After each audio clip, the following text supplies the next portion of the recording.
जय माँ काली भक्तों, हर हर महादेव। कैसे हो आप लोग? उम्मीद करती हूँ आप सभी अच्छे होंगे और मेरी माई की कृपा आप सभी पर बरस रही होगी।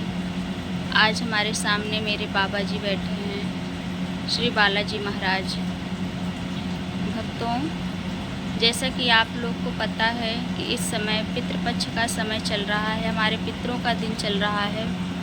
तो आप अगर पितरों के लिए कुछ भी नहीं कर पाए हैं तो आपको मैं एक उपाय बताऊंगी जो पितृपक्ष की अमावस्या पर की जाती है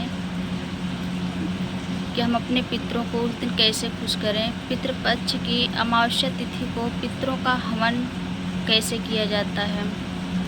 भक्तों, सुबह आप उठिए, अगर हो सके उस दिन तो गंगा स्नान करिए, आप अपने पितरों का तर्पण करिए और जो भी आपने अपने घर में भोजन बनाया है,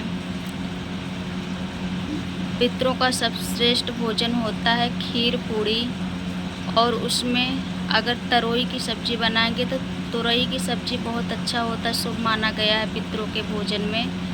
और भक्तों, उड़द से बनी हुई कोई भी चीज़ आप ले सकते हैं, या तो इमरती या तो दही बड़े। उड़द का एक पदार्थ ज़रूर होना चाहिए खाने की चीज़। तो भक्तों, जो भी आपके घर में है उस चीज़ को बनाइए।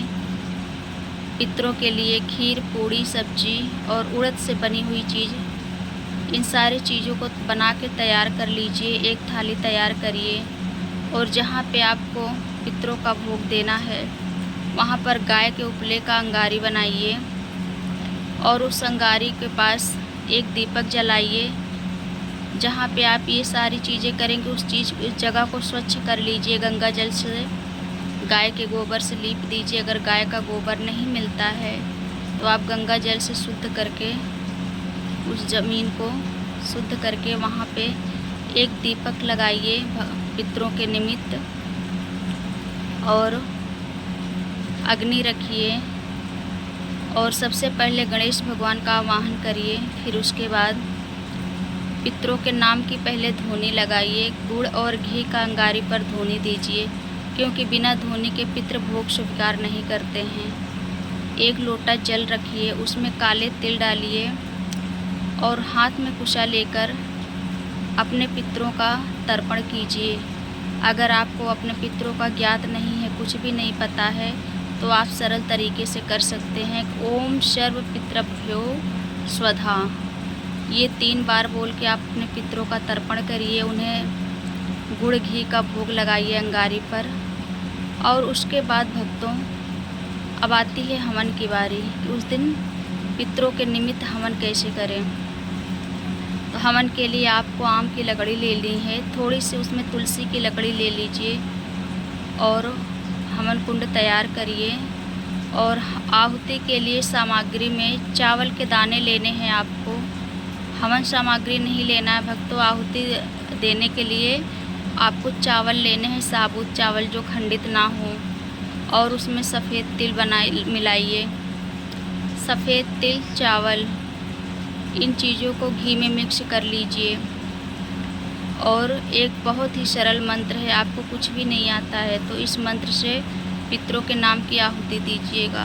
सबसे पहले गणेश भगवान को, फिर नारायण भगवान को और भगवान शिव को। जितने भी आपके कुल देवी देवता हैं सबके नाम की आहुति दीजिएगा और सबसे विनती करिएगा कि हमारे पितरों को शांति मिले, मुक्ति मिले और उन्हें मोक्ष का मार्ग मिले। भगवान नारायण के नाम की आहुति, भगवान भोलेनाथ के नाम की आहुति दीजिएगा। हे भगवान नारायण, हे भगवान शिव, हमारे पितरों को आपके चरणों में स्थान मिले। फिर उसके बाद आपको अपने पितरों के नाम का हवन करना है। आप जितना भी हवन कर सकते हैं पितरों के नाम की आहुति, 1 माला, 2 माला, 5 माला, जितना भी कर सकते हैं वो आपके ऊपर है, आपकी क्षमता के अनुसार है। नहीं ज़्यादा कर पाते हैं तो आप 1 माला का हवन करिए इस मंत्र के द्वारा। ओम पितृदेवाय नमः। भक्तों, मंत्र को ध्यान से सुनिएगा। ओम पितृदेवाय नमः, इस मंत्र से आप अपने पितरों का हवन करिए।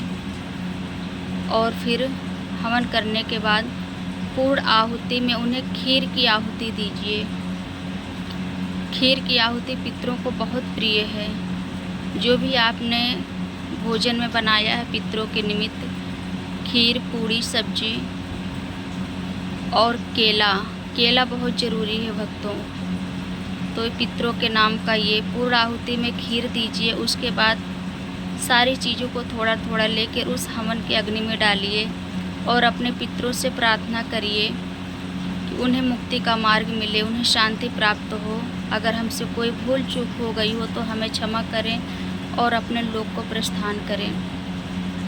उसके बाद भक्तों आपको पितरों की विदाई करनी है। पितरों की विदाई के लिए आपको उनको नाम का दीपक जला के, विनती करके, उनको मना के अच्छे से उनकी विदाई करनी है।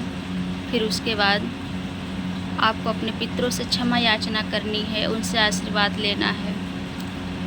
ये कार्य आपको मध्याह्न समय में करना है, दोपहर के समय 11 बजे से लेकर 12 बजे के बीच, क्योंकि पितरों का यही समय होता है। इस समय में पितरों के निमित्त किया गया कार्य बहुत ही उत्तम होता है। ये सारे कार्य करने के बाद आपको अपने पितरों के निमित्त अन्न का दान करना चाहिए गरीबों में। जितनी आपकी सामर्थ्य है, अपने सामर्थ्य अनुसार गरीबों में पितरों के निमित्त अन्न का दान करिए। कुछ दक्षिणा दीजिए, कुछ वस्त्र दान करिए। और फिर शाम के समय पितरों के नाम का अपने दहलीज पे एक दीपक जलाइए दक्षिण दिशा की तरफ मुँह करके, और पितरों को खुशी खुशी विदा करिए। भक्तों, अगर आपको मेरी ये जानकारी अच्छी लगी हो तो कमेंट करके ज़रूर बताइएगा। मुझसे बोलने में, बताने में कुछ भूल हुई हो उसके लिए मैं क्षमा चाहती हूँ भक्तों। जय माँ काली, हर हर महादेव।